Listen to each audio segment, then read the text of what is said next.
vamos chamar, né, a primeira pessoa, e eu, é alguém que palpita no coração.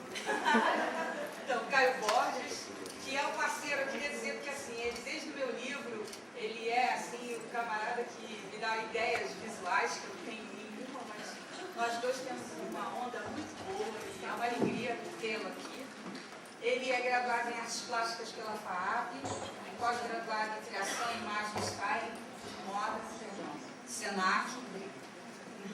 Trabalhou com animação para os estúdios da Disney, pela produtora HG, até gaguejo, e com ilustração publicitária na 6D Studio. Ilustrador, autodidata, que é ótimo. Atualmente integra a equipe do Estúdio 11, muito tempo, né, gente? Especializado em ilustração para diversas mídias, entre elas publicidade, editorial e internet. Alegria? Bom dia. Ai, que honra, que legal. Contente, muito feliz. Então,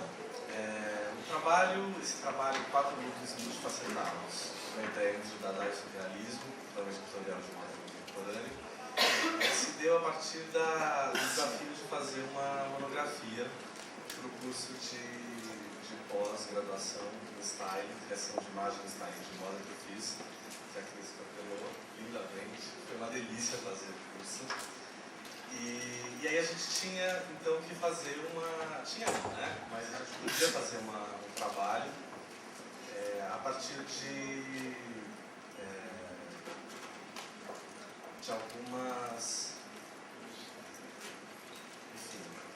mídias. Então tinha desfile, com possibilidade, editorial,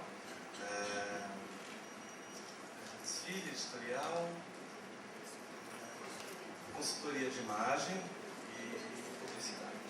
E aí eu escolhi editorial. Escolhi porque, a Luciana falou, eu sou ilustrador já há muitos anos e tenho mais experiência nessa área também, me interessava mais. Então, e aí, eu acho que eu nem vou dar, eu acho que eu vou falar um pouco, depois eu vou mostrar as imagens, porque as imagens, elas são uma introdução. O Dada e o surrealismo foram movimentos que se deram muito por conta da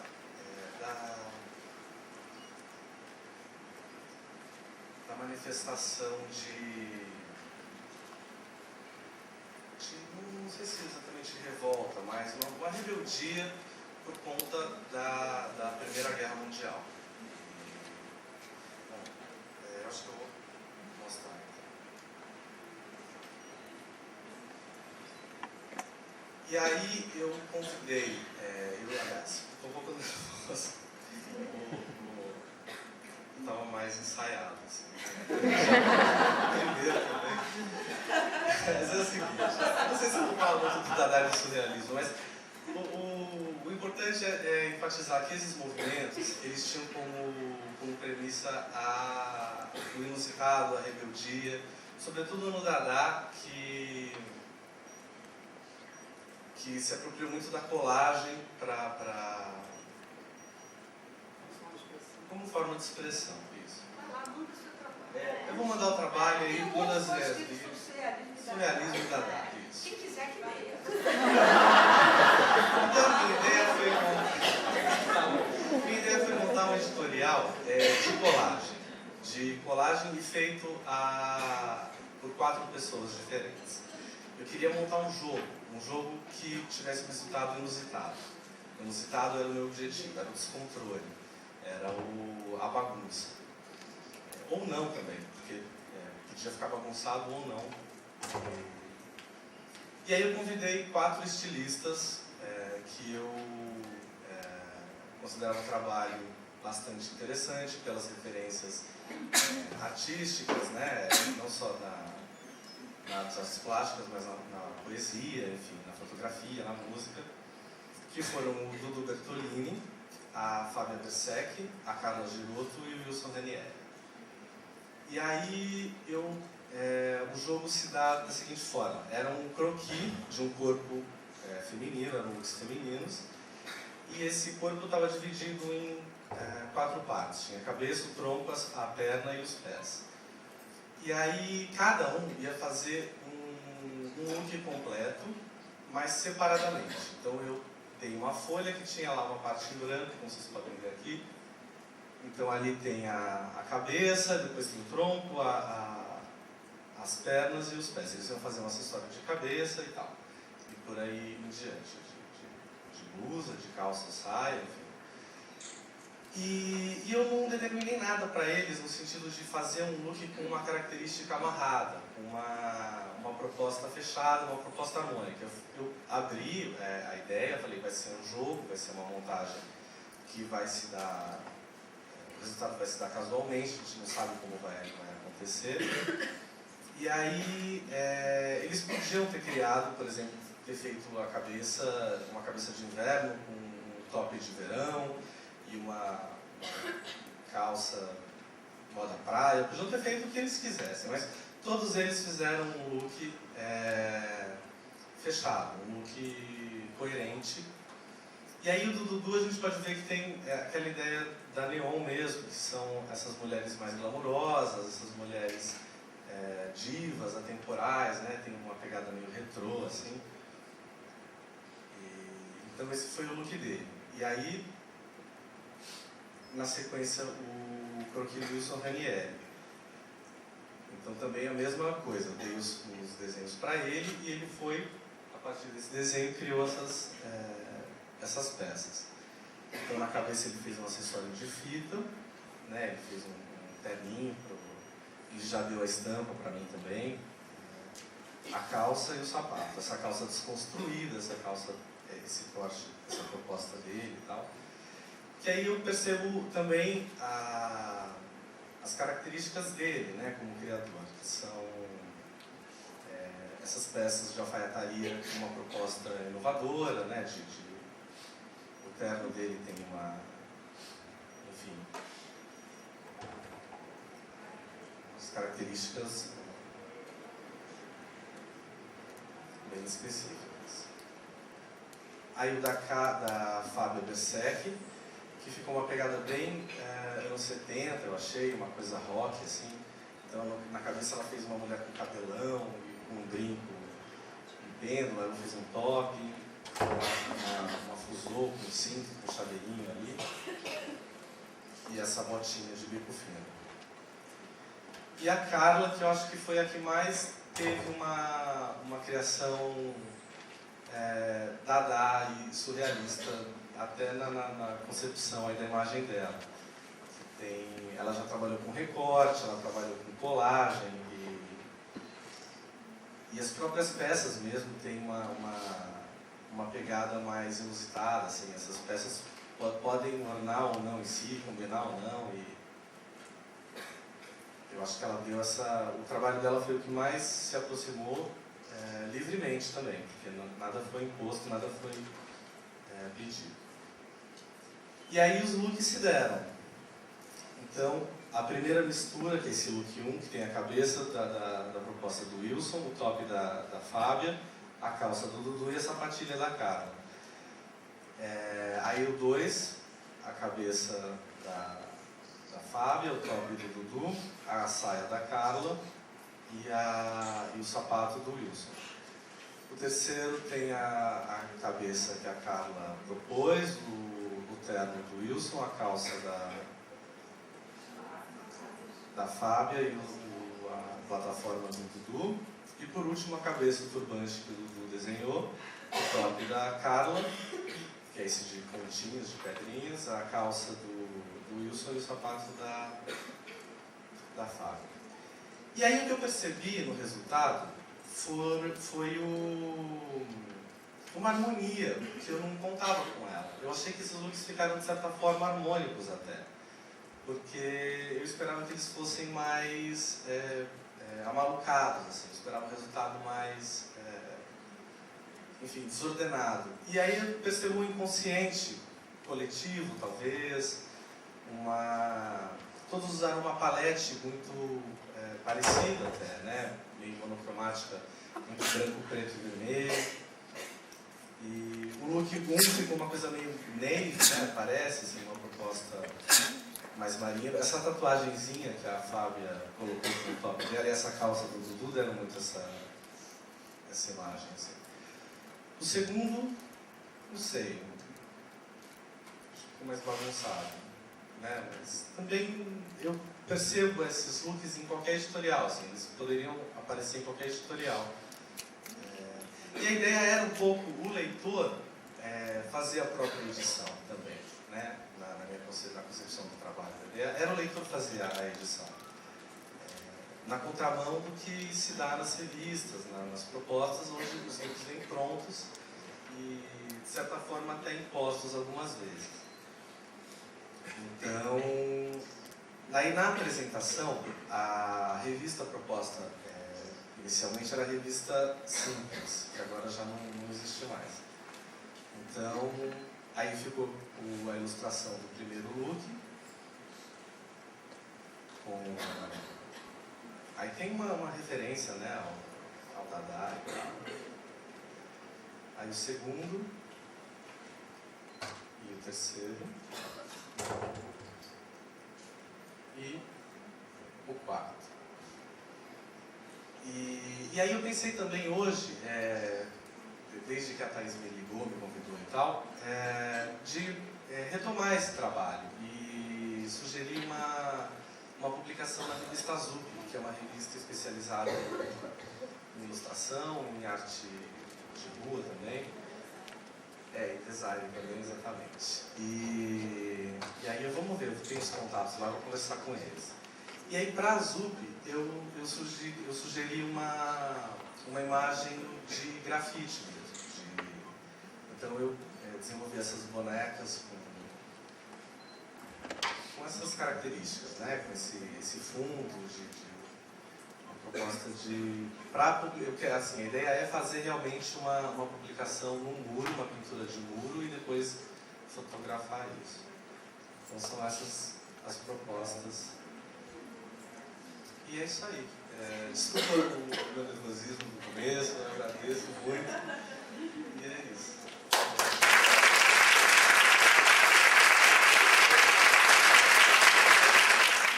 A Joana Salles, ela é graduada em Letras pela Universidade de São Paulo, em 2002, especialização em Arte, Educação e Tecnologias Contemporâneas pela Universidade de Brasília, mestre em Moda, Cultura e Arte pela Universidade de Senac, agora, em 2008, ano passado. Seus trabalhos se concentram na interface de teatro e figurino. Atualmente se dedica a estudos na área de conservação de acervo de texto.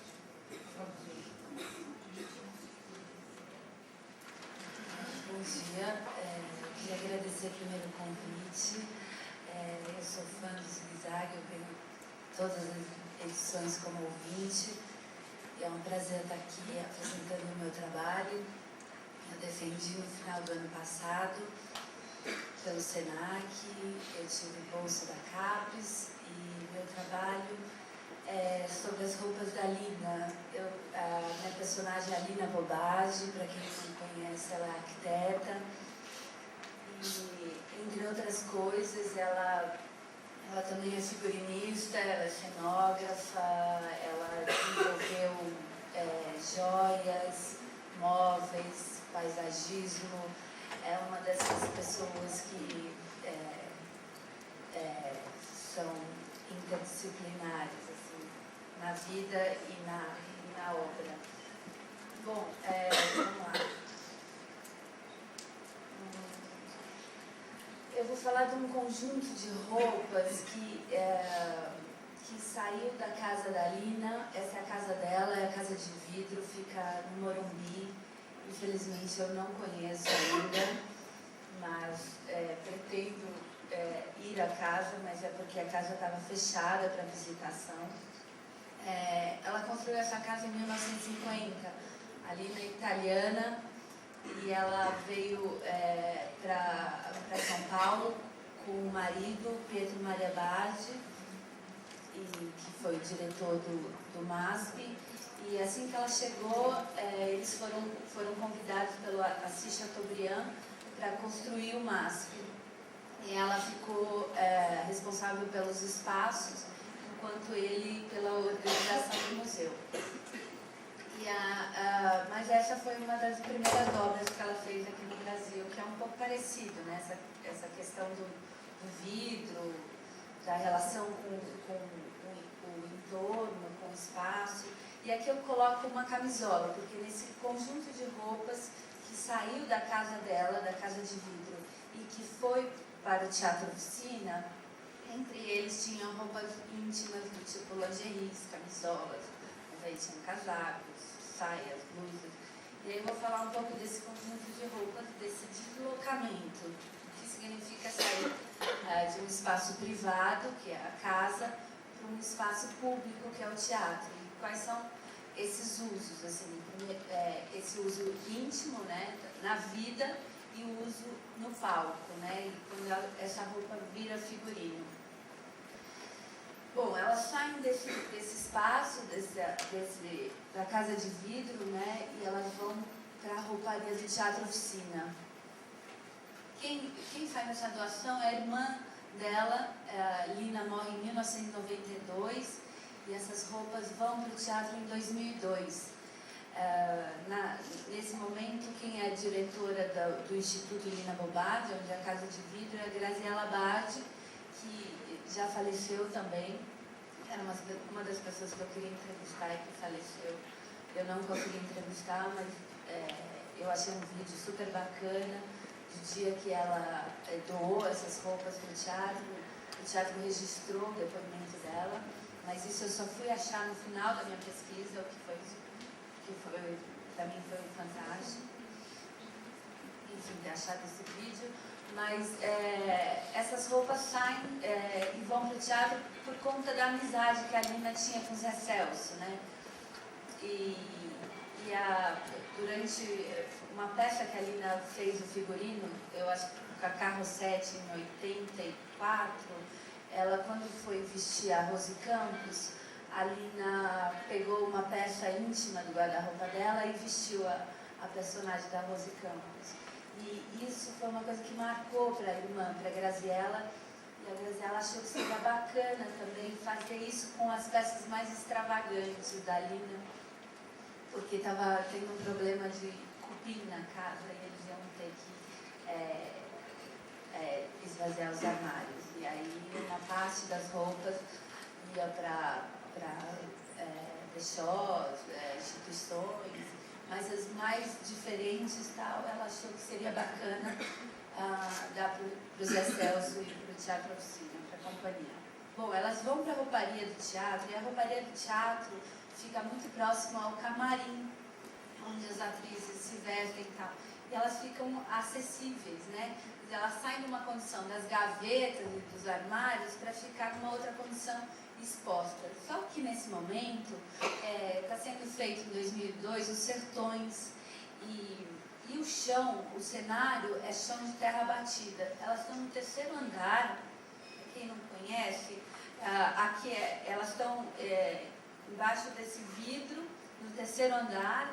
Aqui na frente está passando o Minhocão, elevado Costa e Silva. Aqui do lado é o estacionamento do Grupo Silvio Santos, onde está acontecendo já há 20 anos uma guerra, né, entre Silvio Santos e Teatro Oficina, quer dizer, como vai ser apropriado esse espaço do entorno. A Lina tem esse projeto com Edson Elito e com o Zé Celso de fazer um teatro estádio, quer dizer, um teatro hoje está construído só uma pequena parte, que é aquela parte ali de cima, mas o que se queria fazer é esse estádio, quer dizer, aumentar, é um teatro para multidões, só que esse terreno é do Grupo Silvio Santos e o que ele quer construir ali é um shopping center.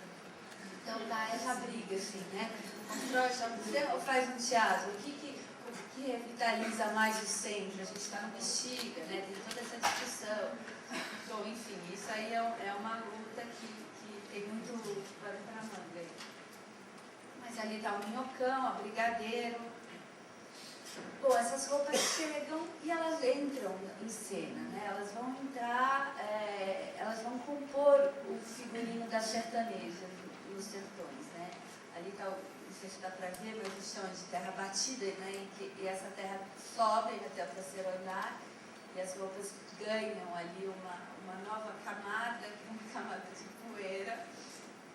E, enfim, mas elas começam a entrar em cena. Algumas roupas vão compor o figurino dos sertões. A Lina, quando faz esse projeto, ela começa em 84 e, enfim, ela falece e ela não vê o teatro pronto, né? As roupas dela vão para o teatro, vão fazer as vezes, né? Vão viver esse espaço que ela projetou.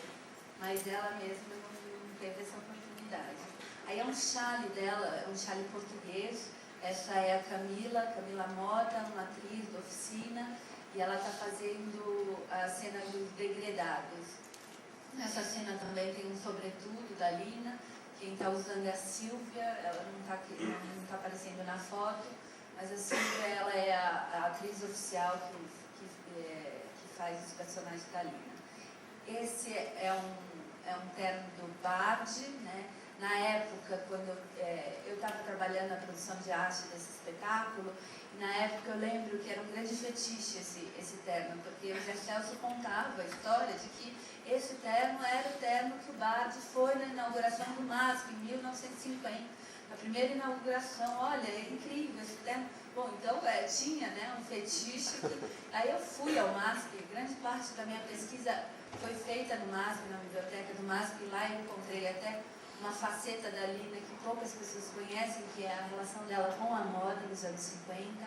Ela desenvolve uma turma de italianos, um desfile incrível de moda brasileira. O MASP está com uma oficina de costura, quer dizer, isso na década de 50 é um luxo, porque quem está fazendo isso é o Metropolitan e o Louvre e aqui o MASP. Quer dizer, eles estão pensando a moda dentro do museu, que poucas pessoas estão pensando nisso também.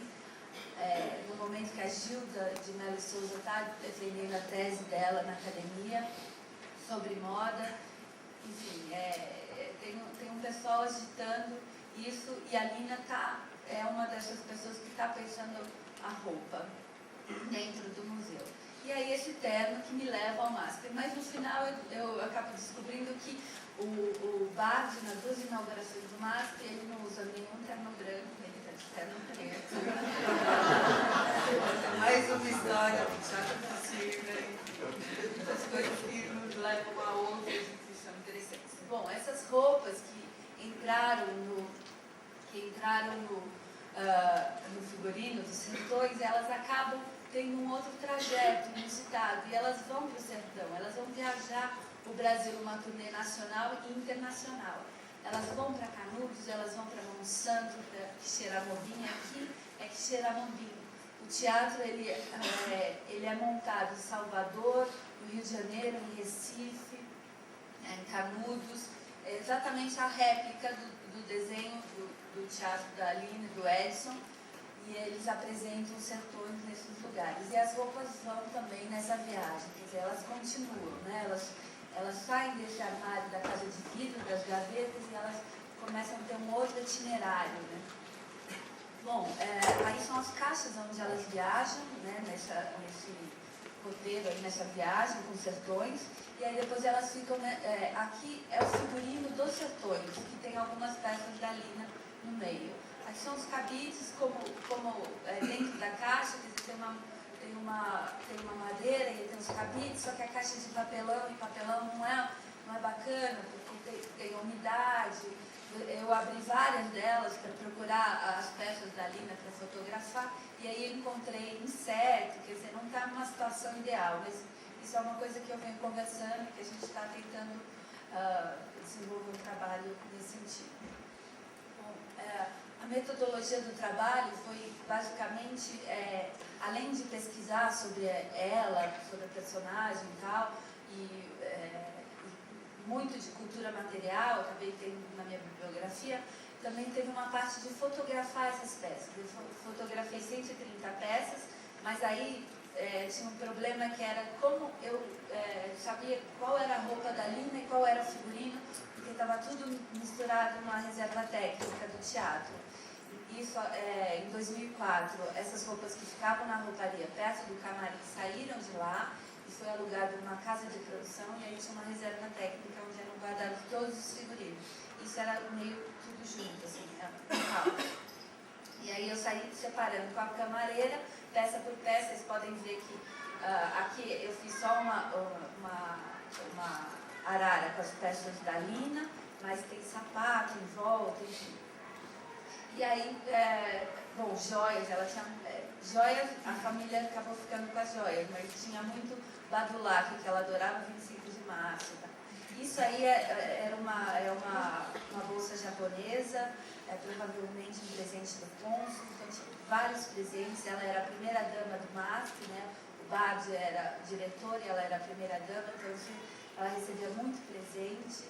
E, aí um pouco uma trança, então tinha também os objetos inusitados. Essa fotografia eu também comecei a ter um outro olhar para a roupa e aí comecei a ver as várias marcas que tem nessa roupa. E essa é uma delas, essa questão da oficina, Lina e o número da roupa. Quando elas chegaram na rouparia, elas ganharam esse nome. Todas têm essa numeração, quase todas. E elas também têm essa questão da iluminação, quer dizer, elas não estavam no lugar adequado, então elas estão perdendo a cor, tem algumas que já estão brancas. Aí acabei buscando um olhar que buscava essa marca, aí está o dedo Maria Bard, né, de Italy. Comecei a procurar também, através das etiquetas, criar um itinerário, por onde ela passou, quais foram os caminhos.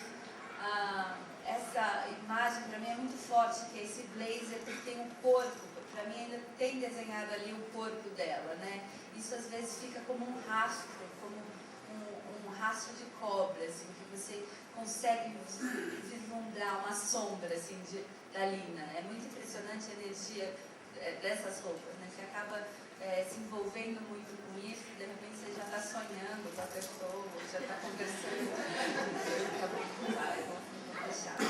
E aí, só para mostrar rapidamente algumas roupas, essa pesquisa das etiquetas, 7 de abril, onde era o MASP, Rio de Janeiro, aqui é Bahia, e essa brincadeira sempre com o lugar e a roupa. Ela e o marido, ela com Glauber nos sertões, fazendo Deus e o Diabo na Terra do Sol, um diário dela, aqui quando ela faz a primeira peça do Teatro Oficina. Essa é uma luva que está no acervo que eu trouxe, a luva está ali, quem quiser ver depois. E aí eu vou contar na minha tese um pouco a história da luva, da joia, e faço uma brincadeira com a bonequinha de luxo. Bom, esse é um vestido da Elsa Chiaparelli, que ela tem no acervo dela, e aí eu retomo a partir desse vestido, eu retomo a vinda da Elsa Chiaparelli para o Brasil, para o Nordeste e para o Rio de Janeiro. Eu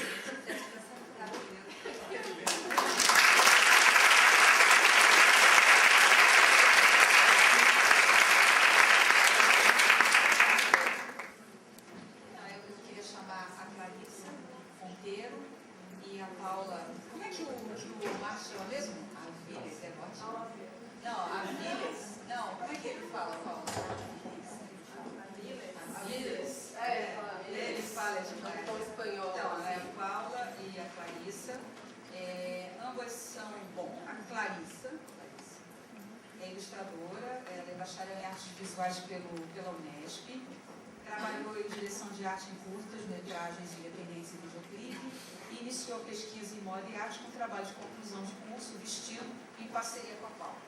E a Paula, ela é bacharel em artes visuais pela Unesp, trabalha com figurinos para videoclipes, curtas independentes, peças teatrais e também com artificação. É um trabalho de conclusão que as duas se Bom dia, né, a todos. Agradecer a Cris, a Rosane, a nossa participação aqui. A gente ficou super feliz também. Acho que... E para a gente, sem mais delongas e direto ao ponto, assim, nosso trabalho é a partir do nosso trabalho de conclusão do curso de artes visuais.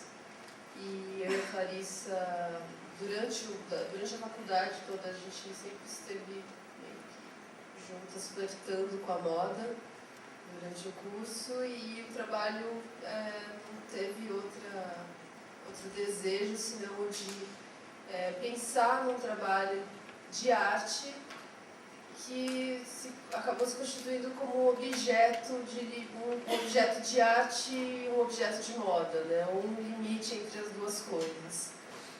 A gente não tinha certeza ainda de que seria isso, o objeto acabou se tornando um só mesmo, e isso acabou fazendo parte bastante da poética do trabalho, de ser um objeto, uma coisa que até,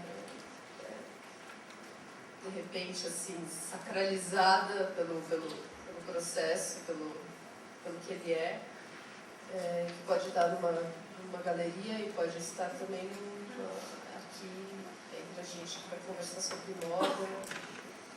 Então a gente começou a pensar, partindo assim até de várias influências. Uma influência que foi bastante importante foi o trabalho do Issey Miyake, né, que também está ali, né, sempre transitando entre os dois mundos, está ali na galeria e está na passarela.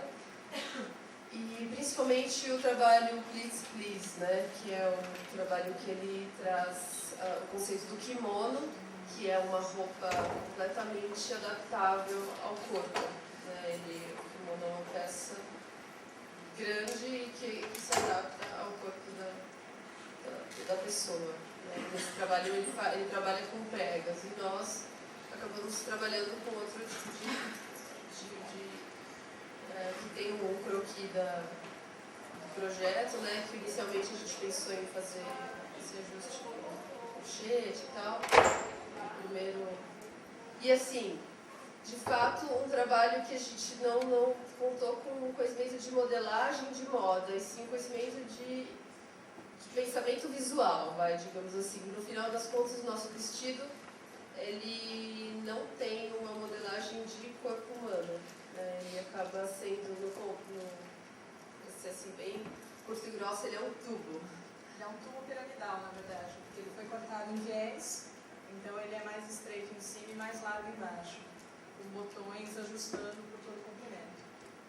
E por que isso? Né? Por que esse tubo? Por que não tem pensando assim um pouquinho na poética, que é uma coisa bastante simples, a gente pensou bastante sobre nós mesmas, né? Uma coisa que a gente sempre gostou de explorar dentro do trabalho e tal, pensar no universo feminino, os desejos, os sonhos do universo feminino. A gente foi pensar em conto de fada, o que está dentro de nós mesmas, o que pode estar relacionado com os sonhos e desejos das mulheres em geral, a origem, a infância. E a gente pensou no vestido de princesa.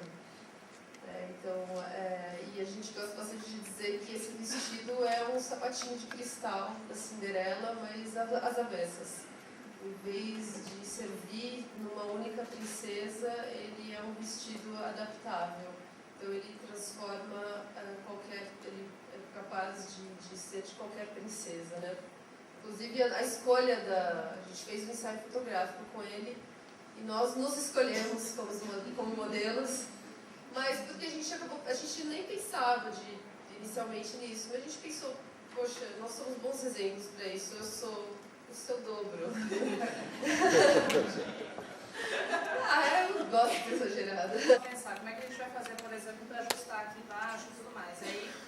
Foi aí que a gente veio para esse segundo croquis, na verdade, né? Que a gente decidiu separar as partes. E acabou ficando até uma coisa ligeiramente fetichista, porque quando você vai fechando o vestido, vai dando um aspecto meio de espartilha. Então, existe até inclusive uma espartilha no pescoço, né? E esse vestido, como ele foi separado nessas partes, a gente pode ver inclusive que assim, ele não só pode ser ajustado em qualquer corpo, mas ele pode ser abotoado, fechado de diferentes maneiras. Então, por exemplo, aqui no caso, vamos mostrar aqui, a Paula, por exemplo, se você olhar a manga da Paula, a gente fechou, deixou uma manga até meio bufante embaixo. Aqui, por exemplo, a gente tem o detalhe da colarinho, né? Que é remete um pouco aos rufos, inclusive. Mas aí você pega, por exemplo, a manga em mim, a manga fica aberta. Então você tem possibilidades. Você pode, se você quiser, você pode tentar fechar o vestido inteiro. Ele basicamente se reduz a metade do tamanho dele, inclusive. Se você fechar ele completamente. Ele aberto, ele fica enorme, fica desse tamanho. Então, virtualmente serve em qualquer biotipo. E serve e modifica da maneira, valoriza ou esconde ou diminui em qualquer parte do corpo, né, que se queira modificar. Acaba dialogando com aquela coisa da arquitetura da moda mesmo, de onde você está habitando, de que forma, e que forma o seu corpo, o corpo da mulher que veste o vestido vai se relacionar com essa habitação. Até dá para ter não sei se dá para ver direito. Por exemplo, o tecido que a gente usou no fogo foi meio que um acidente que deu certo. Porque a gente usa fogo normal mesmo. Só que aí para poder cortar um tecido em viés com tecido de fogo ficou inviável. Aí optamos pelo voal. E por isso que foi um acidente que deu certo. Porque ele deu uma aparência mais delicada, continuou com a ideia do fetiche, porque você tem uma sugestão de corpo que vem por trás. Aqui nas fotos pretas e brancas fica um pouco mais difícil de identificar isso, especialmente na tela. Mas você vê que assim, você pode esconder ou você pode revelar esse corpo, como você quiser. Então, isso também é uma característica que é interessante. Sim, até pensando nos vestidos, né? A gente pensou bastante na Maria Antonieta. A gente assistiu o filme Maria Antonieta, acho que muitos de vocês assistiram, pensando na questão do prazer e dessa coisa que ao mesmo tempo é princesa e é carnal e se mostra, enfim, acho que é uma coisa interessante de falar. Bem, além disso, deixa eu ver se dá uma olhada. Vou fazer uma colinha aqui. E a gente ficou com medo de falar assim, a gente ficou pensando, as duas falam demais, aí depois não vai dar tempo.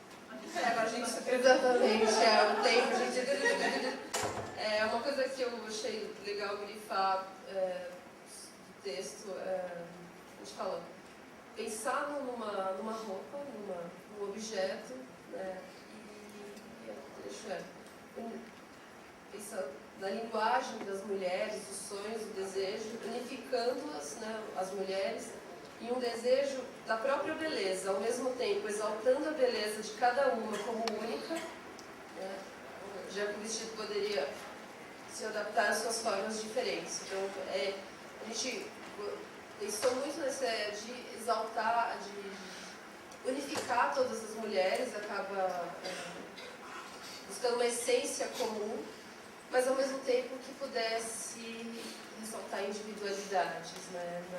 Não exatamente transformar tudo numa massa bom, todos os desejos e sonhos das mulheres são os mesmos. Né?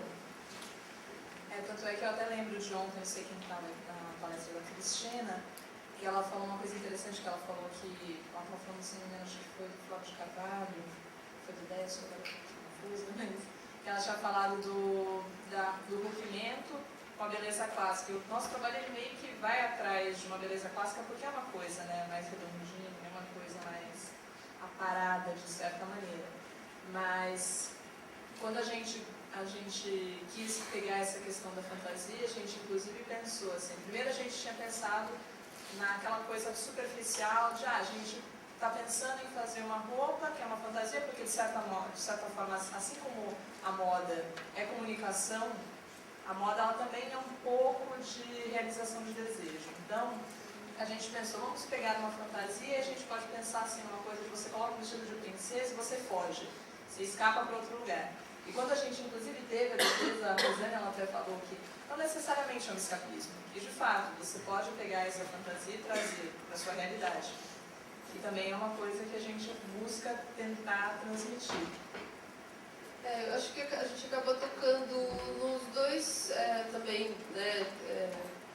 É uma coisa criticável também, né? De pensar assim, poxa, que lindo pensar numa mulher contemporânea sonhando em ser princesa, numa mulher que vive, né, trabalha, e, poxa, não, mas assim, em que ponto também é uma coisa um pouco triste ou nociva, e pensar nessa mulher conflitando esse mundo, né, que vem desde a infância, ou que com o mundo em que ela se relaciona com outro tipo de movimento, com outro tipo de tempo, né? Acho que tempo é uma coisa que a gente também parou para pensar em fazer essa roupa, em vestir essa roupa.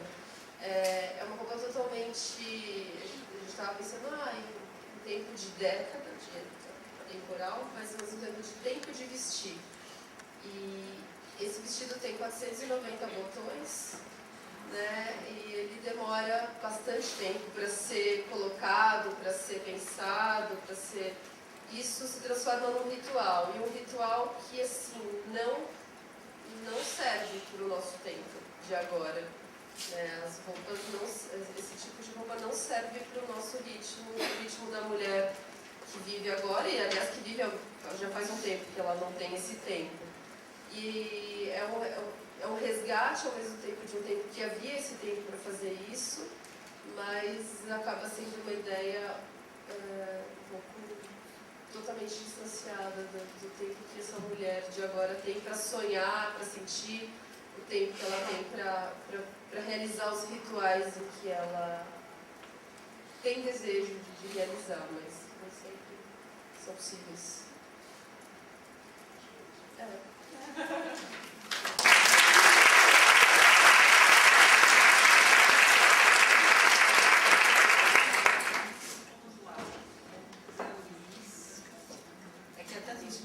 José Luiz de Andrade, ele é designer de moda, estilista e modelista, nos salvou em Madrid, com um evento caretésimo. E aí a gente conseguiu cair na gargalhada e foi ótimo. Professor e mestre em moda, arte e cultura, consultor para empresas do Senac, né? Acabou de defender também, é que tem a Joana, você defendeu em 2008, né? Exatamente, da bandeira. Consultor para a empresa da área, galerias de arte e curador. Obrigado. Bem, mais uma vez, obrigado pelo convite. É muito bacana você poder estar num lugar que se fala e pensa o que você pensa também, o que você fala também todo dia, há mais de 20 anos, na verdade. E... enfim, o meu mestrado, na verdade, a minha dissertação, masculino e feminino, uma coleção de moda para despir os gêneros, na verdade ele tem dois momentos interessantes, e como eu já fiquei sabendo em off, né, a história da relação com a arte, então eu fiz questão de estar trazendo mais um material próprio para o que foi apresentado em duas performances. No meio do processo, na verdade, logo no começo, e depois a finalização foi a apresentação da coleção também. Eu fiz opção por serem duas performances e não o tradicional desfile com passarela, modelos, etc. E tal. Então vou chegando lá.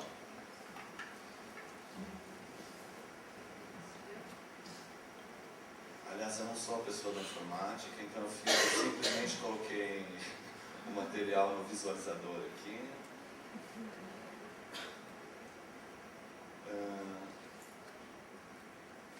Já começa, na verdade, todas as pesquisas, tudo que eu consegui, eu já coloquei direto num diário de criação, um caderno de viagem, um diário de bordo, enfim, já é uma relação com a parte artística da coisa, né?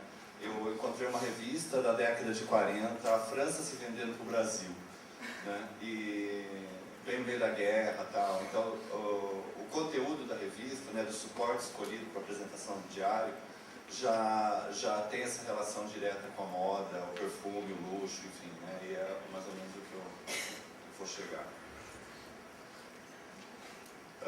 Para mim, recomeçar um processo de criação né, foi um diálogo, né, entre passado e presente, porque o tempo inteiro eu vou buscar referências de como surgiu a camisa, como surgiu a calça, porque a pergunta principal era por que eu tenho que usar roupa de homem e por que as meninas têm que usar roupa de mulher e tal. Que história é essa, né? Recentemente, inclusive, eu fiquei sabendo que na França foi liberado homens à saia. Então, sabe, é meio incongruente, né, você saber isso, né? Na França, que com maior cultura de moda, etc., recentemente foi liberado o uso de saia. Então, quer dizer, quando eu saio de saia na rua, eu estou transgredindo, então isso é bacana. Né? E, né, para mim, a justificação de tudo, né, é redescobrir a liberdade de criar. Né? Que para mim é a doçura de um gesto mesmo. Você poder colocar no papel, você poder desenhar alguma coisa, é um gesto doce. Né? Tá aí a minha poética. Né?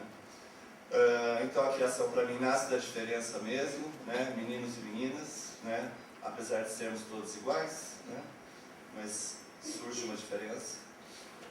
Então eu tento falar da arte do contrário, né? Esse casal aí, ele foram personagens trabalhados pelo Rutger Hauer, né? Na década de 60 e 70, apresentando unissex, né? Que a minha volta também vai por aí, né? Essa é, na verdade, um ponto mais recente. O que eu queria, na verdade, que é romper com isso, né? O unissex foi a única coisa que a gente teve mais próximo de meninos e meninas vestindo a mesma coisa, que hoje se transformou num jeans, numa camiseta, né? E as outras peças, né? Por que eu não posso sair de saia, por que eu não posso sair de vestido? Enfim, algumas coisas por aí, né? E para chegar aí, eu comecei a fazer uma viagem primeiro, né? Então o corpo a gente se veste como? Lingerie. Então a lingerie foi o primeiro ponto que eu fui pesquisar, e eu descobri que já na década de 60, né, a gente tinha cueca feminina com elástico e tudo. Né? O homem já usou, inclusive, um body, né? Imagina. Né? Então, quer dizer, isso é década de 40, 50 também, né? Apesar dos danos, já foi usado, inclusive. Né? E tentei dar uma atualizada, porque esse grupo aqui, né, de caleçon ou de samba-canção, né, a famosa samba-canção, regata, né, que a regata acabou sendo roupa íntima ainda, né? E a gente percebe isso na atualidade, né? São Paulo da Elos e tal. Né? E essas imagens, gente, são do diário, tá? São minhas colagens em cima do diário de criação. E hoje em dia, né? Qual é esse jovem que usa, né? Que na verdade, qual é a reverência que a gente tem, né? É o jovem mesmo. Então, pensando o tempo inteiro em vestir esse grupo de pessoas que tem uma certa proximidade física, tal, né? Para a androginia, digamos assim. O que me interessava também no processo era saber do que compunha a roupa. Né? A minha formação inicial, eu entrei na área de moda, para falar a verdade, construindo roupa, trabalhando com modelagem. Né? Era a minha grande questão, né? Como se constrói isso, por que se constrói isso. Né? E dentro da alfaiataria eu fui buscando elementos, né? que me representassem, que me auxiliassem a desenvolver o primeiro momento, que foi a performance Carcaças. Né? Então essa brincadeira do bolso aparente e tal, então algumas coisas que me levavam, principalmente a desconstrução, que foi o único momento na história do vestuário que a roupa começou a ser apresentada pelo avesso, literalmente. Então os forros aparentes, né? Os acabamentos para fora, etc. E tal. Então na história, né? Essa é uma imagem, né? Uma peça de roupa, marcando de Elá, é uma roupa que na verdade representa o manequim de costura, que é fiel aliado, né? Aqui na verdade é uma peça que não é um molde, né? Mas ela está sendo apresentada como um molde de roupa, isso também me questiona muito, né? Isso então complementa tudo que eu venho buscando, porque a pessoa vestida de manequim de costura e a saia sendo apresentada como uma exposição no manequim, né? Então isso era o que estava me incomodando no momento, né? A deformação da roupa, né? O que você pode aproveitar de uma roupa e colocar na outra, transformação de fato, né? E comecei a chegar a alguns elementos. A tela é onde a gente faz a peça piloto, né? A primeira prova que a gente faz em tela, né? No processo de modelagem. Então eu fui buscando elementos que tivessem a tonalidade cru, a própria tela, né? Vieses de algodão em cru, uso das entretelas usadas na alfaiataria e tal, para chegar em algumas coisas. Então, 6 looks que eu desenvolvi para uma performance que, na verdade, não são roupas, né? Elas são esqueletos de roupas, na verdade, né? Como o nu não é tão permitido, tão liberado, então eu acabei colocando uma lingerie também, acabei fazendo coleções de samba-canções junto com as regatas, né? Em tecidos transparentes, naturalmente. Esses são os tecidos, que é ali algodão e poliamida. Essa, na verdade, é uma das imagens, né, que traduzem a primeira ideia do sem gênero que eu queria buscar, falar da alfaiataria, falar da saia, o vestido, o casaco, o corselet, né? E aí são as primeiras ideias, ou melhor, as peças que foram apresentadas na performance, né? Um conjunto de blazer e tailleur, digamos assim, com toda a estrutura de alfaiataria. Então, os riscos pretos que vocês estão vendo no desenho é só o que compõe a roupa. Né? O corselet, que eu, durante as pesquisas, acabei vendo que os homens usavam, os dames usavam, né? A saia longa, mas com cara de alfaiataria, o macacão, que na verdade é uma calça prolongada, uma calça até aqui, logo acima do tórax, do seio, do feminino. Né? E aqui a ideia da performance, né? Eles chegavam vestidos com caleçon, tal, até o elástico está do lado oposto, está aparente mesmo, né? Que é justamente essa coisa da desconstrução. Eles tinham uma arara lá no meio do espaço, onde que eles vestiam, cada dupla vestia seu conjunto respectivo e saía apresentando no meio da moçada. Então eles se vestindo, né? Eu tentei buscar possibilidades físicas nas pessoas que estavam na performance, né? Aqui a saia do conjunto, né, a saia corselet, os dois meninos aqui vestindo o macacão, né? E depois, ao longo enquanto uns se vestiam, os outros ficavam passeando, né, mostrando para a pessoa, de fato, a estrutura da roupa, né, o que eu chamo de carcaça. Aqui já temos uma mistura, né, todos se misturando, inclusive se misturando no meio das pessoas.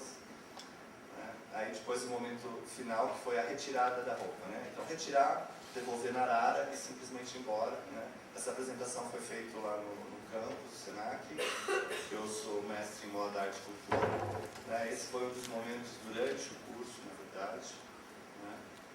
E que vão me dar ideias para um momento de transição, que é justamente onde eu entro pensando no gênero de fato, né? Até então eu fiz a pesquisa de cada peça individualmente, a camisa, a calça, a saia, o vestido, o corselet, o próprio blazer e tal, e aí eu vou começar a questionar justamente essa coisa, porque o menino não, a menina pode, porque a menina incorporou tudo do menino e a gente não pode usar metade do que ela usa, né? Então eu tentei fazer as junções para chegar nessa história, né? E ao longo da história a gente vai percebendo não só uma imagem do Pierre Cardin, mas o Flávio de Carvalho aqui do Brasil e tal. Então, quer dizer, foram momentos entre passado e futuro o tempo inteiro. A brincadeira do macacão, o macacão vai ser muito, muito importante para mim, porque na verdade ele, em francês é combinação, né? Então a combinação de duas peças. Então eu fiz muito combinação de duas peças ou várias peças para chegar no resultado, né? O Rodiger Reich de novo, então imagina, menino de sainha, gostosinho assim, né? Poderíamos usar, né, com esse nosso verão, e não pode usar, né? Ou talvez um vestido, né, uma túnica, né, com muita cor. Isso na verdade ficou morto lá nos anos 70, né? Homens a cor ainda difícil e tal. Eu lembro até de uma das pessoas da banca, Maria Lúcia, que me questionou: você está fazendo uma guerra dos sexos? Não, eu estou querendo mostrar que eu quero usar, sabe? As pessoas querem usar. Eu até achei divertido ter um menino de saia aqui. Obrigado, use bastante. Né?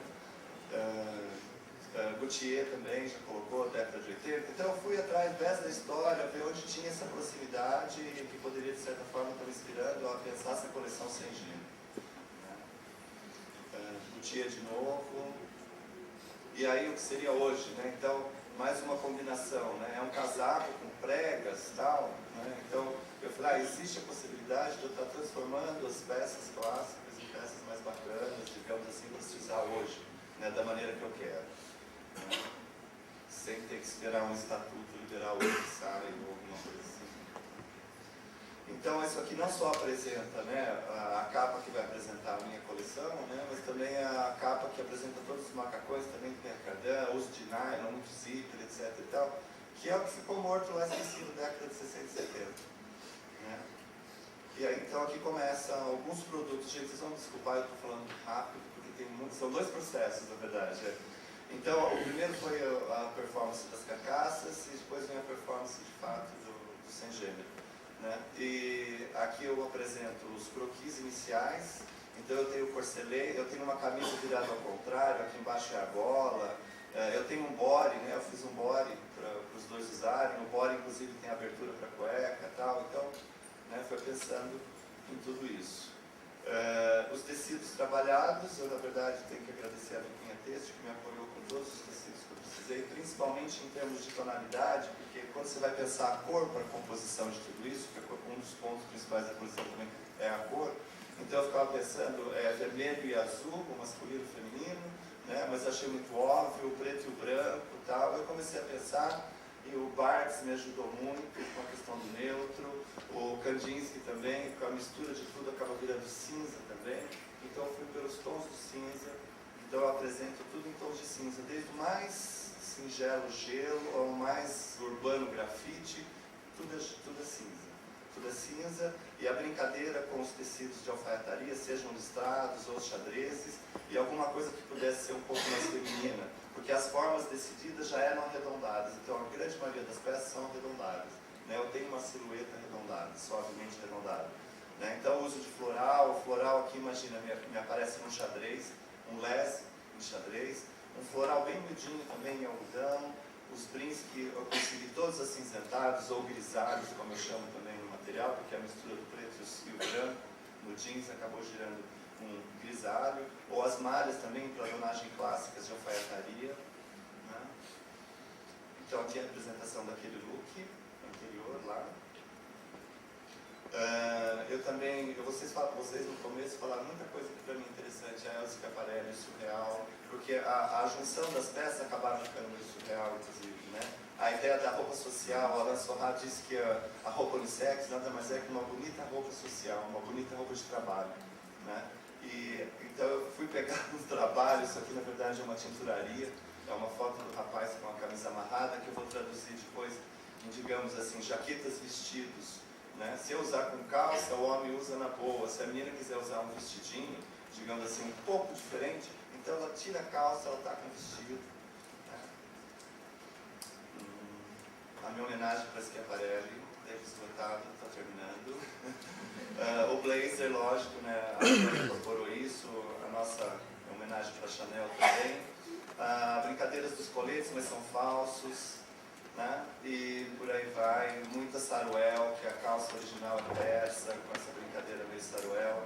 Alguns acessórios que me ajudaram também com relação ao corselet, um corselet acessório, um corselet suspensório.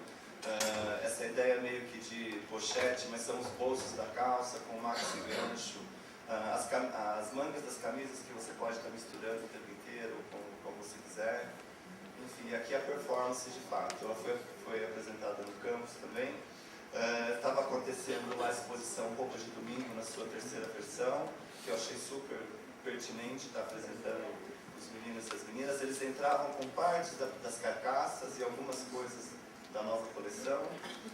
E tá aí. Então eles ficaram se despindo e vestindo no meio do povo o tempo inteiro. Eu contei com o apoio da música do Eduardo Beleza, ele tem a banda Monofora, então teve todo um barulho, na verdade, um ruído incomodando o tempo inteiro as duas performances. Não foi uma música, apesar de que aqui eu declaro oficialmente o divórcio entre os gêneros, né, e as roupas, para tentar solucionar. Então as pessoas se vestindo, isso foi uma coisa, eu achei essa foto muito bacana, ele está tão feminino para receber o fechamento da roupa, né, as calças bem arredondadas, né, a mistura de material o tempo inteiro, e eles incorporando, né, a performance, a exposição no meio da performance, né. Esse é um momento legal que eu uso a mesma roupa nos dois sexos, né, a menina e o menino com a mesma roupa, né. Aqui também mais um detalhe. E depois uma louca de uma noiva que entrou entregando a certidão de divórcio para todo mundo, né, do sexo e as roupas. E no final do diário também eu simplesmente viro as costas para tudo e vou embora. Tá? É isso aí.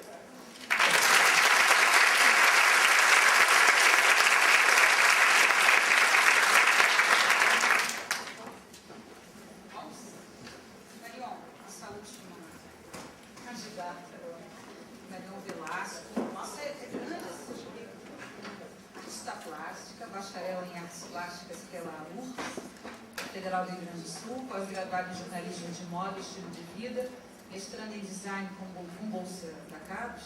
A pesquisa é Wearable Home, investimento como lugar.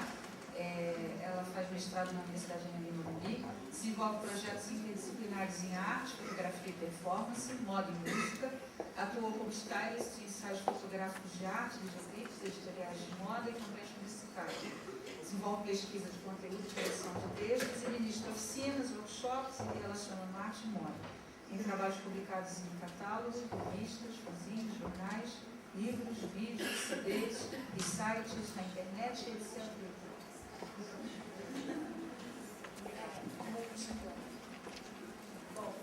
Bom dia, quero agradecer a Cristiane Mesquita e o staff pelo convite. Estou muito feliz de estar no meio de duas. Deixa eu ler. De estar entre duas musas acadêmicas, são as minhas interesses, vocês estão aqui. Eu finalizo um mestrado em design com linha de pesquisa pela Universidade de Morumbi, com bolsa da CAPES, com linha de pesquisa em design, arte e tecnologia, que é um mestrado teórico, orientado pela professora Cláudia Marinho. Eu estou nervosa, eu acho mais fácil cantar, fazer show do que a gente ensaia antes, né? E a dissertação se chama Wearable Home, a vestimenta como lugar. Hoje eu pesquiso a interrelação entre corpo, vestimenta e espaço, ou seja, as reduções da casa no corpo e o alargamento das possibilidades da vestimenta em função da mobilidade. A pesquisa está localizada no agora.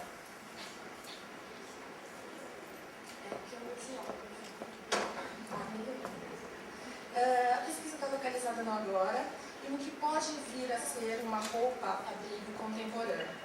Não é moda, porque o que se tem são projetos, protótipos de roupas e artefatos apresentados em exposições, muitas delas são exposições de arte, catálogos, feiras, eventos de tecnologia, de design, que interligam disciplinas como design, arquitetura, arte e moda. Vivemos um período de transição dos valores e conceitos do mundo moderno que priorizavam o tempo e as questões da ordem do enraizamento. Um exemplo disso são as metrópoles, são as instituições, são as tribos. Para questões contemporâneas protagonizadas pelos avanços tecnológicos que têm deixado os nossos desejos mais complexos e privilegiado as questões espaciais. Assim, tudo que é da ordem do fixo, do imóvel e do estático não serve para entender o que estamos vivendo hoje. Isso acontece há pelo menos 15 anos, né, na prática. Assim.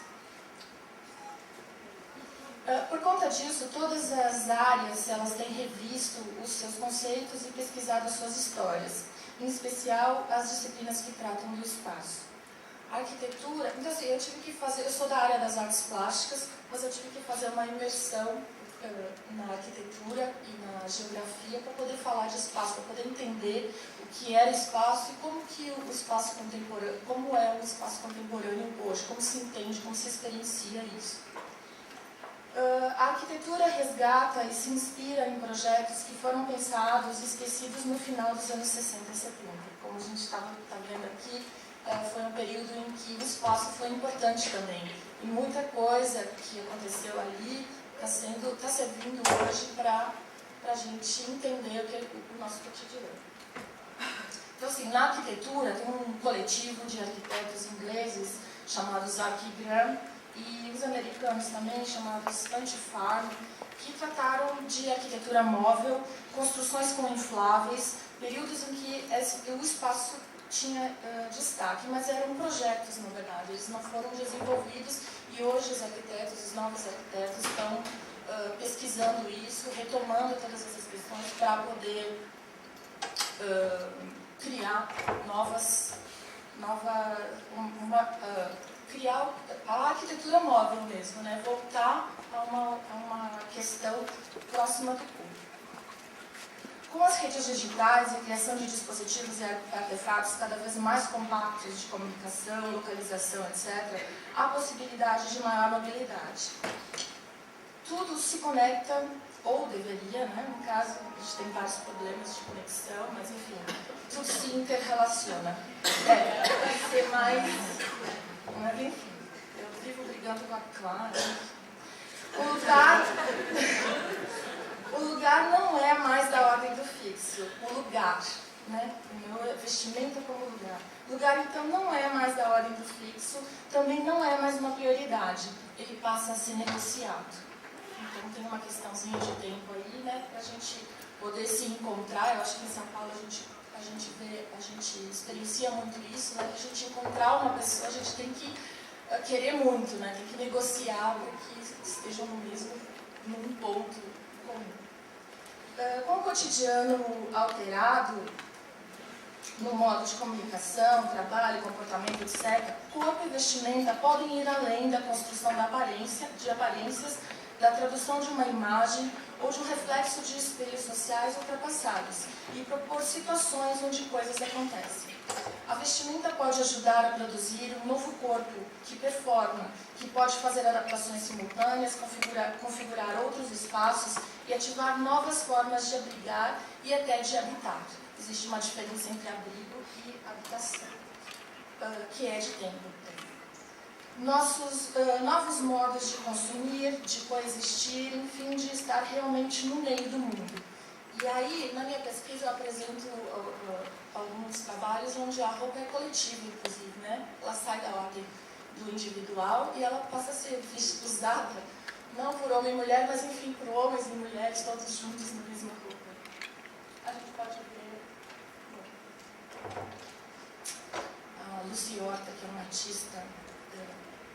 Hoje ela é artista, mas a formação dela é na área têxtil, na área da moda, e ela migra para a arte. Então ela começa a desenvolver roupas coletivas e performance, enfim, roupas que se transformam e você pode viver dentro por um determinado tempo. Um exemplo disso são as pesquisas sobre camuflagem, vestimenta transformada em abrigo temporário, como você estava falando da Lucy Horta, roupa que interage emocionalmente com quem a usa, que minimiza as deficiências físicas ou controla a saúde, pode ser usada com controle remoto, localizadores, sem falar no desenvolvimento têxtil tecnológico e ecológico que já está no mercado, já existe no mercado hoje. Para fundamentar a pesquisa, foram usadas algumas concepções de espaço da geografia, entrecruzadas com a filosofia de Gilles Deleuze e Félix Guattari, que desenvolveram um sistema baseado no rizoma e no platô, que apresenta o espaço na sua forma múltipla, heterogênea, móvel e conectável. Então eu uso a teoria de Deleuze e Guattari para fundamentar esse momento que a gente está vivendo. E para justificar a existência desse tipo de vestimenta, desses projetos, protótipos, por exemplo, numa semana de moda, no São Paulo Fashion Week, eu uso o conceito de heterotopia de Michel Foucault, que foi apresentado em uma conferência que ele apresentou em 1967, anos 60 também, chamada De Outros Espaços, que na Tunísia foi lá onde ele falou, e que se ocupa de noções mais amplas e complexas do espaço que não são utopias, porque são espaços reais, podem ser localizados, se formam na base da sociedade, podem ser localizados, como falei, mas estão fora, são uma situação que ao mesmo tempo contradizem e confundem o que existe. A pesquisa ela se divide em 3 partes. A primeira parte trata da vestimenta na história, um panorama da vestimenta na história do vestuário, onde eu apresento estratégias e algumas técnicas de alargamento do espaço do corpo e também a sua redução física, que aproxima o corpo do mobiliário, da escultura e mesmo da arquitetura, em especial o que aconteceu nos séculos 17, 18 e 19 também. Cito algumas atualizações dessas questões no século 20 e 21, como designers de moda como Vivienne Westwood, como de Garçon, Yohji Yamamoto, Martin Margiela, Victor Inhofe e Garrett. Também apresento uma noção de home, que eu aprofundo essa ideia da casa, né? O que é a casa, e passa pela origem da arquitetura, que é, na verdade, a tenda e a cabana, que hoje é uma questão que está sendo retomada, como eu falei no começo da fala, está sendo retomada pelos novos arquitetos e que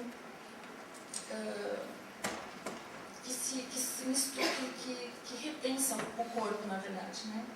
Então, eu acho que é uma questão assim, como as cidades elas estão tão ficaram tão massivas, tão difíceis de habitar, de se mover, inclusive, né, por questão de trânsito e esse excesso todo que a gente tem. A arquitetura, acho que é a primeira disciplina que está, não sei se é a primeira, mas é uma disciplina que está muito interessada, eu acho que nessas questões de mobilidade, de repensar novos modos de vida, né, de habitação, enfim. E passa justamente por essa redução, por essa aproximação com o corpo, para manter a mobilidade. Aí eu cito alguns trabalhos de arte construtora mesmo, dos artistas interessados em construção, e claro que tem que citar a Oiticica, alguns trabalhos que ele desenvolveu. A segunda parte do trabalho é esse panorama dessas questões que eu levantei aqui, desse momento que a gente vive, dessas novas configurações de espaço e do mundo, e junto com essas teorias. E a terceira parte é o conceito, basicamente, da heterotopia e as suas atualizações com esses trabalhos. Claro que eu peguei as imagens mais chocantes, assim, para a gente entender, para poder ficar bem claro essa coisa da vestimenta como um lugar, né, que pode ser aplicado.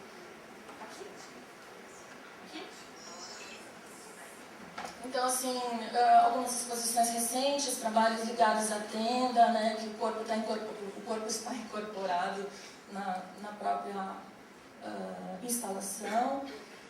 Muitos trabalhos ligados com infláveis, né, que você, no deslocamento, você, com um movimento mecânico, você pode inflar e parar e descansar sobre a própria roupa. E existem, ou para você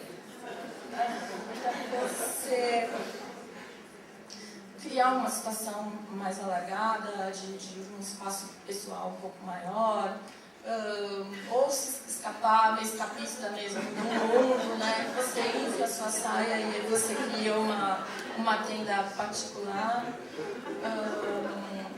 E aqui, só para a gente pensar, né, ali no século XVIII, o que era a roupa como que na verdade ela restringia, ela fixava mais a pessoa, né? Criava uma situação de mobiliário, de escultura. E aqui um projeto, se bem que a Maria Antonieta desenvolveu anquinhas retráteis, né? E para poder passar pelos espaços e trazer de volta essa questão desse espaço todo que ela adorava. E o Steve Mann, que começa lá nos anos 80 a pensar numa roupa tecnológica, né, um wearable computer, mas completamente pesadão ainda, porque né, não tinha se desenvolvido ainda toda essa tecnologia portátil, enfim. Aí eu trouxe, para quem quiser ver, muitas coisas ligadas a fazer, né, porque me pediram pouquíssimas fotos, então eu fiz uma seleção de 5, 6. Mas eu tenho muito material aqui, roupas de segurança, enfim, os projetos que estão sendo lançados agora, e tudo de 2008, 2009, enfim, é isso.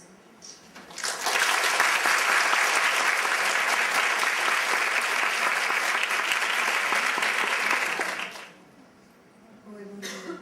É uma dúvida, assim, até de nós duas, a respeito, dando continuidade à pergunta da pessoa que fez. Você falou do vestido de Salvador Dalí, a gente viu que tinha uma peça da Schiaparelli, e vindo de quem veio, né, não existe ou não existiu uma preocupação de contratar uma pessoa especializada em têxtil, ou pela própria família, de guardar essas roupas como um acervo, ou de ter uma preocupação de não pegar essa poeira toda que você falou, ou expor, ou fazer uma exposição com essas roupas, que são roupas que a gente trabalha com moda e a gente sabe do valor. E não sei, você falou, não usei luvas, ela trabalha com texto, a gente sabe, eu acabei de participar da montagem da exposição do Yves Saint Laurent lá no Rio de Janeiro. Nossa, a gente participou de uma expertise de 4 dias, usando luvas com cada roupa do Yves Saint Laurent. E muito sério isso, né? Tem tanta roupa assim com tanto valor e a gente está preocupada com esse acervo. Não, eu também sou super preocupada em relação a isso. Eu passei agora uma semana no Rio de Janeiro fazendo um curso de conservação preventiva com a Tereza, que é do Museu Paulista, né? E ela tem um super cuidado com todas essas coisas que você está falando aí, a luva, né, esse material todo. Eu também acho, eu estou aí nessa guerra lá no teatro em relação a isso. Agora o teatro está entrando com um projeto em parceria com o Itaú Cultural de preservação do acervo, mas aí o que as pessoas pensam primeiro? A preservação do papel, né? Quer dizer, o têxtil é uma coisa assim que fica depois, né? A gente nunca pensa. Eu considero o têxtil tão importante quanto o papel, mas isso, na hierarquia, assim, as pessoas vão pensar só depois. Quer dizer, eu cheguei no teatro, apresentei o meu trabalho, apresentei a importância disso como documento da história da vida, documento do teatro, e eles também têm figurinos incríveis lá, históricos, que tem que ser preservado, né? Que tem que ter um cuidado maior em relação a isso. E aí, a minha batalha é que tem que entrar na preservação de papel as roupas também, por que não? E aí, muito contragosto, mas será mesmo que a gente colocaram o acervo têxtil, quer dizer, as roupas, os figurinos vão entrar também nesse projeto de conservação. Mas, em relação à casa de vidro, a casa de vidro doar isso para o teatro, eles não tinham condições, nem física, nem suporte para ter essas roupas lá. E aí eles passaram para o teatro, agora isso a responsabilidade é do teatro. Então, isso foi a solução que eles acharam e agora esse acervo está lá, então tem que haver um modo de cuidar disso lá. Se não há modo, a gente fecha em TNT e deixa guardado. Um dia, quando a gente tiver dinheiro, a gente mexe nisso, mas por enquanto, eu acho que a melhor solução é guardar isso bem guardado. Obrigada. Oi, bom dia para vocês. Desculpa porque eu sou totalmente leiga no assunto de arte e moda, mas eu gostei porque começou com o Caio falando de Dada e surrealismo. Aí a conclusão foi que assim, acabou ficando tudo praticamente assim, uma coerência, né, dos 4 que você solicitou. E chega no José, por que você sugere o estudo de gêneros, uma igualdade de gêneros? Porque eu acho assim, como leiga no assunto, eu acho assim que, como vocês se reuniram, assim, pessoas de várias áreas, né, é uma expressão de arte, da nossa individualidade, não é? Por que assim deixar tudo igual? É justamente o contrário. É justamente o contrário. Eu quero poder usar o que eu quero em qualquer momento, sem ter que esperar o decreto me liberando que eu possa usar qualquer outra coisa que não seja oficialmente do vestuário masculino ou feminino. Por isso que eu brinquei, que eu puxo a ideia da Schiaparelli, ele está fazendo junções, ele está criando peças, digamos assim, surreais, certo? Porque são junções inusitadas, digamos assim, para que você possa, de certa forma, usar uma saia ou um vestido oficialmente por aí, sem ninguém dar conta de que isso é um vestido ou uma saia. Na verdade, é uma maneira de burlar, certo, leis. Tá? Então, quer dizer, se eu uso a jaqueta blusa lá, que tem a saia, que tem a blusa pregada na barra, lembrando um vestido, certo? Ninguém vai falar que é um vestido, certo? Tem uma peça que até é muito mais lógico, isso daí é um colete com só a sobra da camisa para baixo. Então, imagina o colete inteiro e da barra do colete para cá ficou a barra da camisa, ou seja, a fralda da camisa está ali inteira e tal. Então, quer dizer, eu posso usar um vestido sem problema nenhum, certo? E é um colete. Então, posso emendar? Porque quando você citou a França liberando esse uso, existiam leis de fato? Nunca, para mim foi a maior surpresa, porque eu nunca vi nenhuma lei que isso é proibido, certo? E de repente sai uma notícia, certo, de que a França liberou o uso de saia para o sexo masculino. Sim, legal, porque até então éramos ilegais, tá? Aqui nós somos ilegais, certo? Usar saia é ilegal, certo? O homem não pode. É estranho, mas não é... Porque é uma construção, né, histórica, porque os homens usavam mini saia e vestidos no Egito, em Roma e na Grécia. Todos. Então, essa era a minha grande pergunta. Por que um dia se usou e hoje em dia não usa mais? Que história é essa? Né? Por que eu não posso usar rosa, vermelho, laranja e todas as tonalidades que venham possivelmente do vermelho e tal, e, sabe, sem ninguém achar estranho, ou chamar que eu sou efeminada, etc. Tal, entendeu? É uma coisa que não é bacana. A mulher pode usar o blazer sem problema nenhum, ela usa o tailleur, tal, ela usa a camisa, o colete, enfim. O guarda-roupa do homem inteiro, ninguém fala que ele é masculino. Você entendeu? Então, sabe, a minha grande questão era querer juntar as coisas. Por isso que eu fiz as combinações. Por isso que eu evoco, digamos assim, Schiaparelli, alguma coisa, que são inusitadas. O que eu acho encantador, isso é porque eu acho assim, que é interessante, é que abre, quer dizer, claro que você fala de um lugar situado, que é a sua questão do código de vestimento masculino. Mas o que é legal é que você abre espaço para a gente ficar pensando na reversão de códigos instituídos, quer dizer, na verdade, como é que se sabotam códigos, e aí cada um vai carregar, né, para o feminino, masculino, mas reverter isso, por isso que te interessou tanto a colar, outra colagem, né, ou então esse arranjo inusitado, porque eu acho que um trabalho como esse faz com que você troque o software e aí comece a pensar, bom, eu posso me apropriar de peças infantis, enfim, eu posso fazer outras montagens vestíveis. E os códigos que são tão seguidos como leis, né, viram outras coisas. A gente começa a ver as brechas assim, tenta lhe mostrar que existe uma língua, né, menor, que, já que você gosta tanto de beleza, né, que é legal, mostra também.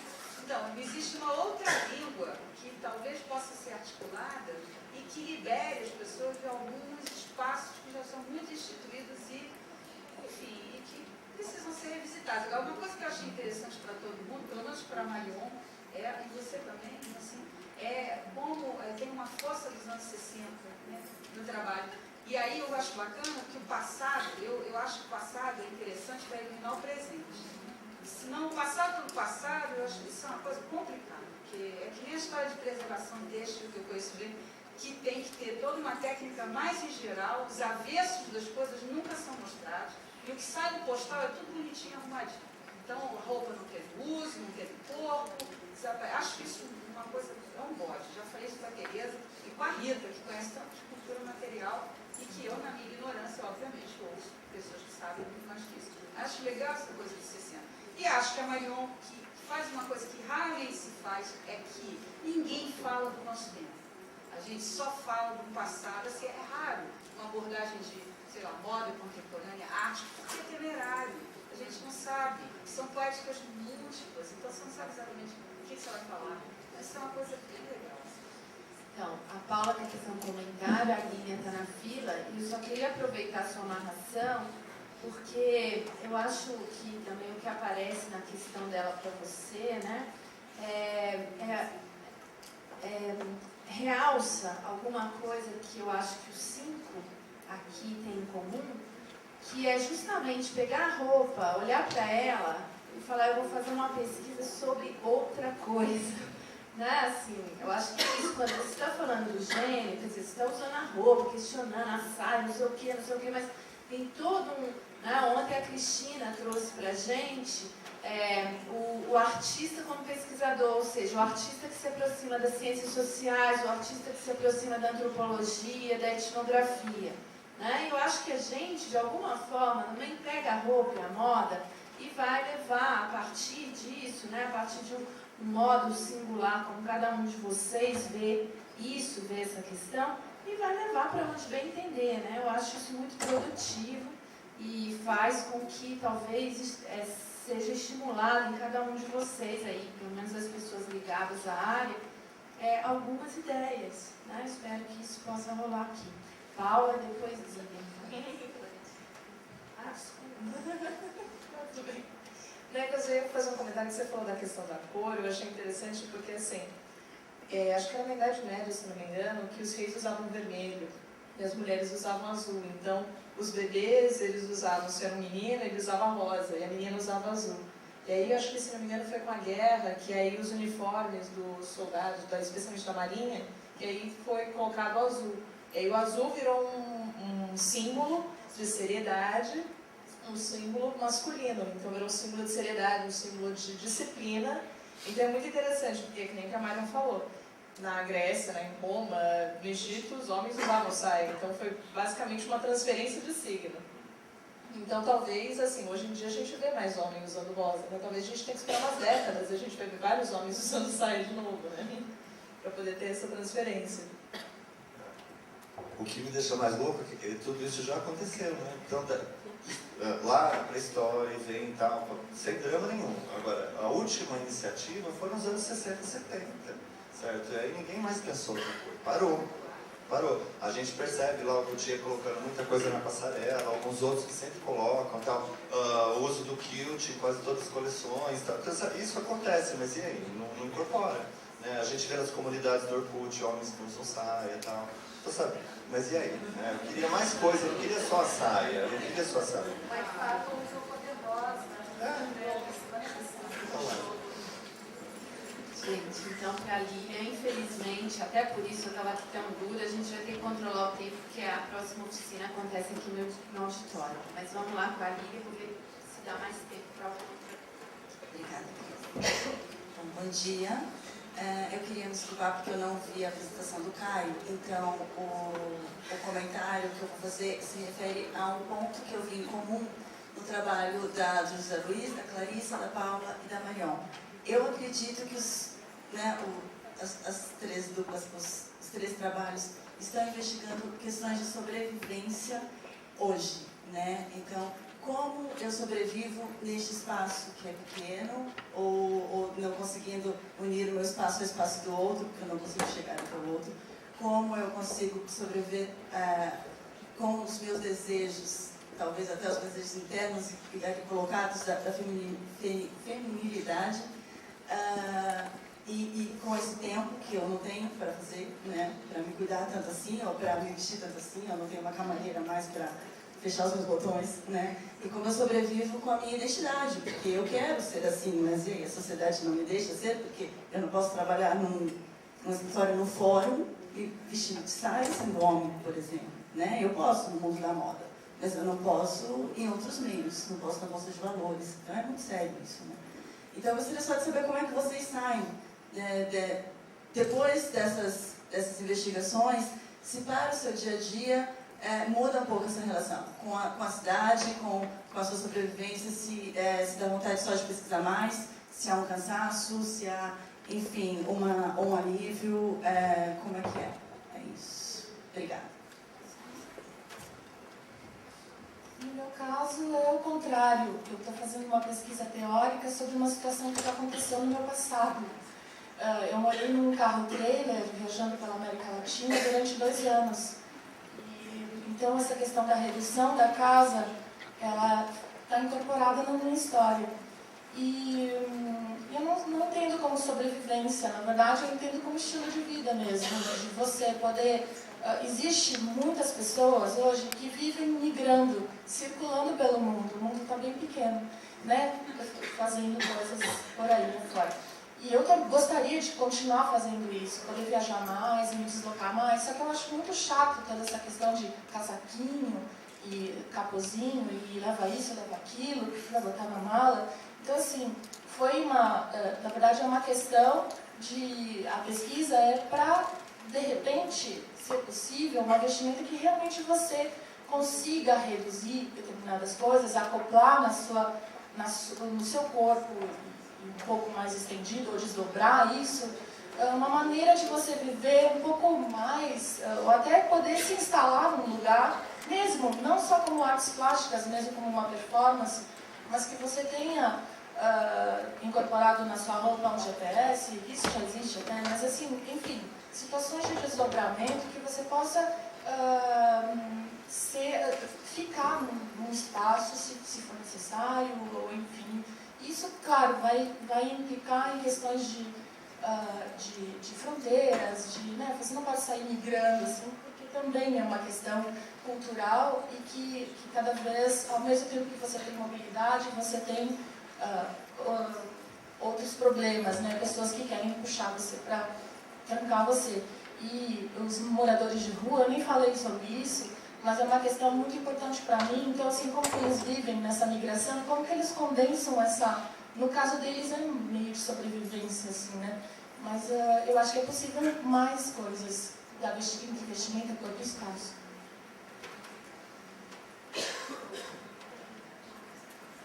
Achei interessante esse link de sobrevivência, de como os nossos trabalhos, estava até pensando nisso. A gente, eu e a Clarissa, pensando na coisa do universo feminino, ele pensando sobre essa coisa dos gêneros, né? E para mim, parece que Encontrar Histórias estão completamente ligados, nem por isso, mas pela coisa, se a gente for pensar no mundo real, na vida das pessoas, ela perguntou, né? Inicialmente parece assim, então a gente vai unificar tudo, no caso dele, ou se fosse no nosso caso, então nós vamos sair alegóricos na rua, né? Sair com uma alegoria representando o nosso desejo e tal, mas eu acho que isso vai se resolvendo, eu acho que eu pelo menos me sinto assim, enxergando que as pessoas, ao seu modo, vão resolvendo essas coisas de pouquinho e vão criando uma terceira coisa, né? No caso da junção do masculino e feminino.